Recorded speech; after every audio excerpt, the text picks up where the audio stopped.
What's up, YouTube? It's your boy Keith, and I'm back with another reaction video. Man, today we got Tracy McGrady. How good was Tracy McGrady actually, man? Yeah, bro, Tracy McGrady was like that.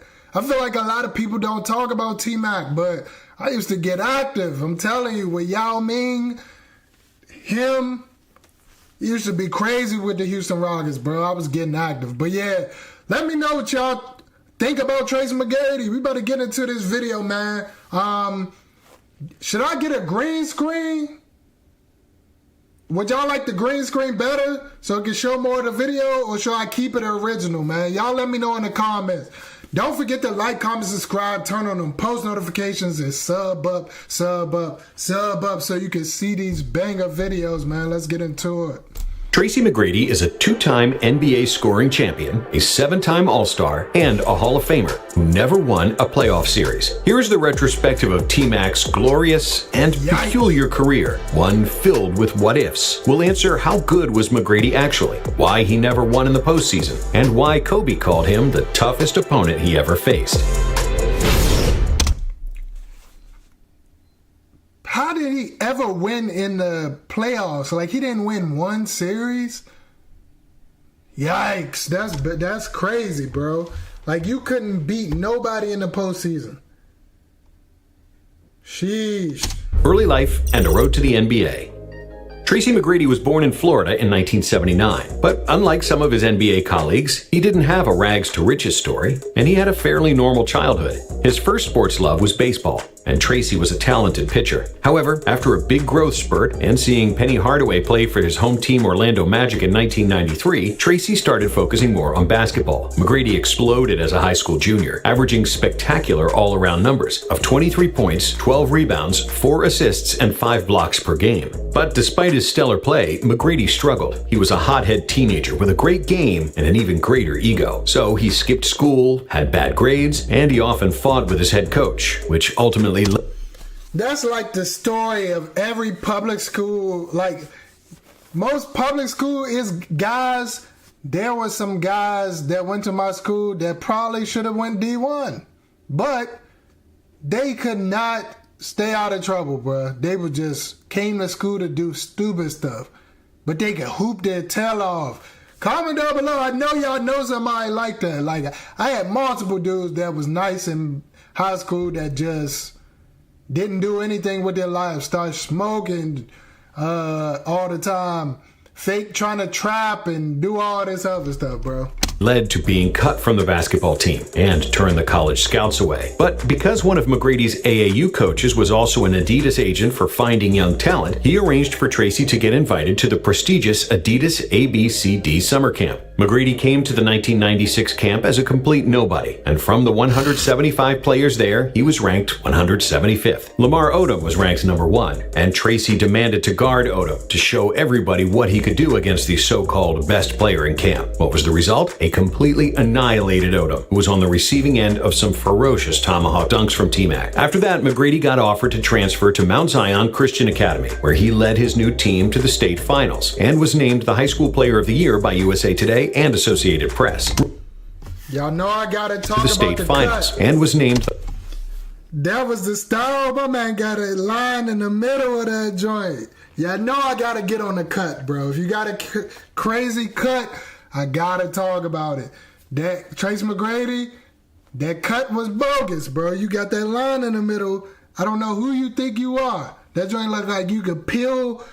It looked like he could peel his scalp off or peel the hair off. He got a toupee on. The High School Player of the Year by USA Today and Associated Press. Rick Pitino called him to come to Kentucky, but Tracy decided to follow the successful path of Kevin Garnett and Kobe Bryant, who came to the NBA straight from high school in 2 previous drafts. In the 1997 NBA draft that featured Tim Duncan, Chauncey Billups, and Steven Jackson, McGrady got selected 9th overall by the Toronto Raptors. Toronto, Cousin Vince, and the first What If. Coming to Toronto was a big cultural shock for an 18-year-old McGrady. He moved from sunny Florida to freezing Canada, where he didn't know anybody. It was a huge shock for me. It was depressing and I was lonely. After practice, I would come home and go straight to bed. I must have been sleeping like 20 hours a day, TMAC. He was a complete outsider on the second worst team in the league, and he started in just 17 games, scoring. I didn't know he got drafted by Toronto. I did not know that. I don't remember him playing with them. I remember him playing with the Magic for sure, and the Houston Rockets. That's the only people I remember him playing with. 7 points in 18 minutes per game. McGrady repeatedly quarreled with the then Raptors coach Darryl Walker, who often criticized Tracy on his work ethic. But the second season brought a lot of positives for Toronto and for McGrady. They got a new arena, a new coach, and the arrival of one player stole the hearts of all basketball fans in Canada. It was Vince Carter, the 5th pick of the '98 draft, and McGrady's cousin. Carter won the Rookie of the Year award. They kind of look alike now that you said that's his cousin. They look alike, bro. Toronto had two exciting young prospects, and Tracy finally had someone to hang out with. The two cousins were like peas in a pod, and they do look alike, bro. And Tracy finally had someone to hang out with. The two Bro, I did not know they was cousins, bro. They look smack alike. That's crazy. Cousins were like peas in a pod, and they became inseparable, like Siamese twins. Carter exploded in the 99-2000 season with 26 points and 4 assists on average, making his first All-Star team. Tracy had started to come into his own and finally saw an increase in playing time. In 31 minutes, he averaged 15.4 points, 6.3 boards, and 3.3 dimes per game. He also blocked 1.9 shots each game, which was the 10th best mark in the league, and best for a non-center. He and Carter were a deadly combination nobody could stay in front of, and they had tremendous upside because they were both in their early 20s. I see us as the next Jordan and Pippen, McGrady said during one interview, adding that he thinks of himself as Scottie and Carter as MJ. But ultimately, those turned out to be just nice words. Even though they were cousins and best friends, the two young stars had extremely big egos. Despite publicly saying that he'd be fine to be a Pippen, McGrady secretly wanted to be a Jordan, and he wanted it straight away. So he opted to go back home to Florida, signing a 6-year deal worth $67 million to join the Orlando Magic. If McGrady had stayed with Carter and the Raptors, the Canadian team would likely have gone to 2 or 3 NBA Finals, considering the East wasn't that strong in the early 2000s. Magic years with the Magic. The main reason why I got to Orlando was Grant Hill. Not Florida, not the money, but Hill, Tracy said. Hill was a 5-time All-Star, just entering the prime of his career, and he and McGrady were going to become the best duo in the league, at least so we thought. Unfortunately, Hill's ankle injury got worse, and he played just 47 games in the next 4 years, and Tracy was left to carry the young Magic team on his shoulders, which he did, and then some. Mac started to torture opposing defenses, with almost 27 points, 7.5 rebounds, and 4.6. He just threw himself the lob. Came around.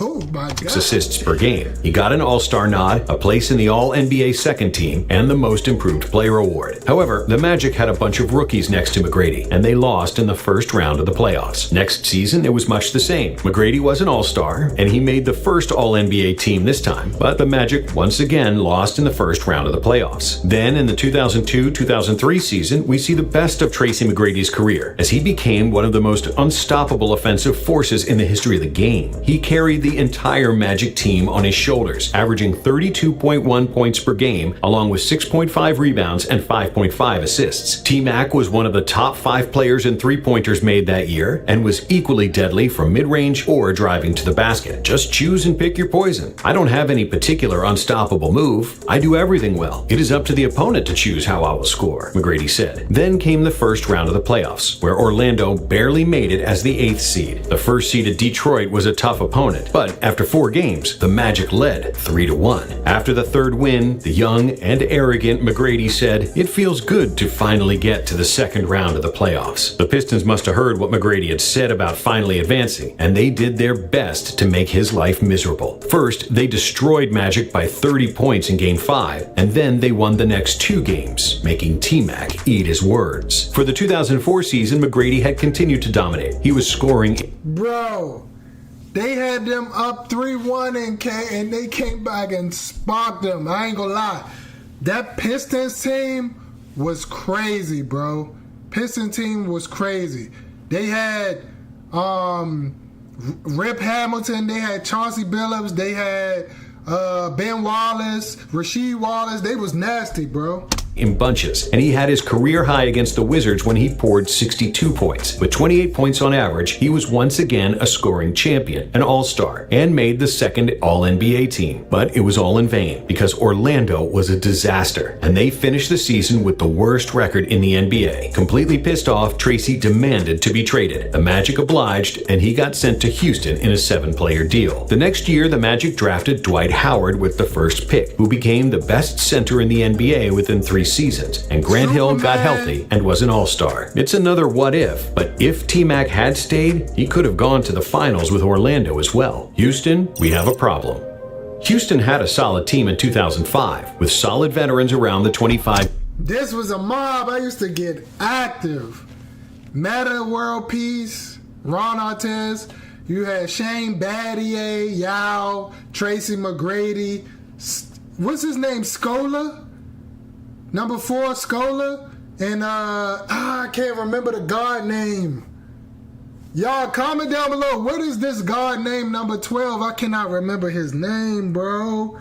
5-year-old McGrady and 24-year-old Yao Ming, who established himself as one of the best centers in the league. The most memorable moment of the season was McGrady's 13 points in 33 seconds against the Spurs, which is still the best offensive 33 seconds by anyone in NBA history. TMAC was once again an all-star and an all-NBA team member, and he produced his usual 25-6-5 stat line. In the first round of the playoffs, Houston played against Dallas, and the series went to Game 7. In the 7th game, one of the biggest blowouts in playoff history happened, with Dallas winning by 40 points. McGrady and Yao scored 60 of Houston's 76 points, and T-Mac definitely didn't disappoint, but he got stopped in the first round once again. Early in his second season with the Rockets, McGrady began to have back problems, which kept him off the floor on several occasions. McGrady played only 47 games, and the Rockets did not make the playoffs this season due to various injuries to McGrady and Ming. In the 2007 season, McGrady was selected for the All-Star game for the 7th time in a row, and Houston made the playoffs as the 5th seed with great hopes. They met Utah Jazz in the first round, and the series was again decided in Game 7. You guessed it, T-Mac had lost again, despite averaging 25 points and 7 assists in the series. In the press conference after the game, T-Mac said, "This team was going to go as far as I take them. I tried my best. I tried," before suppressing tears and leaving the presser. The next season, same story. That gotta suck when your team is just garbage and you carrying and you can't do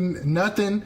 You can get 50 and y'all still lose is ridiculous. 5th seed in the West and the first round loss to the Jazz. Tracy was again playing really well, scoring 40 with 10 boards in the deciding Game 6, but he couldn't get over the talented Jazz team without the injured Yao Ming. In 2009, it was Ming who was healthy and played the best basketball of his career, but now Tracy was on the shelf, missing the start of the season because of knee and shoulder surgery, and then missing the entire season for the microfracture in the left knee, which didn't heal properly. To add insult to injury, this was the first time that his team advanced past the first round in the playoffs, with Tracy in street clothes, multiple trades, and injuries. NBA players usually reach their prime around the age of 28, when their physical ability and basketball IQ reach the same level. For McGrady, everything past the age of 28 was a struggle, and his body couldn't handle the NBA wear and tear anymore. This was mostly because of the way McGrady jumped and landed when he shot the ball, which was extremely harsh on his knees and back. For example, if you look at LeBron's landing mechanics, it's like an elegant gazelle, softly brushing the floor, which is a big reason why he almost never gets injured. They had to glaze LeBron. We talking about Tracy McGrady. Why y'all?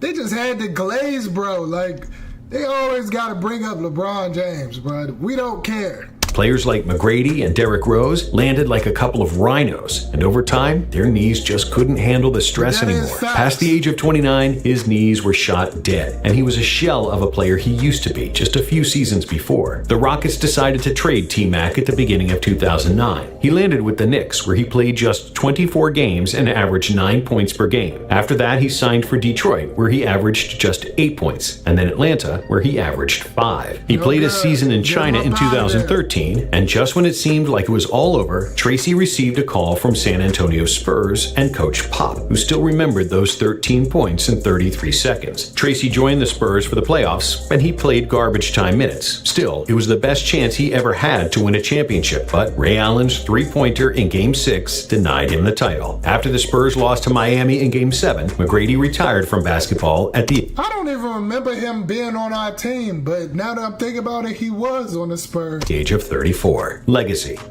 Prime TMAC was among the best and most versatile offensive weapons we have ever seen. Mac did not have a weakness in his game, and his movements were so fluid and so smooth that it often looked like he was playing slower than he actually did. Out of all the shooting guards and small forwards of his era, only LeBron was a better passer than McGrady, who averaged over 5 assists per game in Orlando and Houston. Mac rarely turned the ball over. He was a great rebounder and a very good defensive player when he wanted to be, especially early on in his career. Tracy could create a shot out of nowhere, and during his Orlando days, he was without a doubt the best scorer in the game. This man averaged 28 points when 28 points was a lot, and the pace was among the slowest in league history, with 10 possessions per game less than 2021. When Kobe Bryant asked which player was the hardest for him to guard, he said that it was Tracy McGrady, due to his 6'8" height, his length, athleticism, and offensive versatility. Yes, Tracy never made it past the first round, and that's something unique for a player in the Hall of Fame. But even though his teams weren't successful, it was not because of him. It was just bad luck, injuries, and a lot of what-ifs.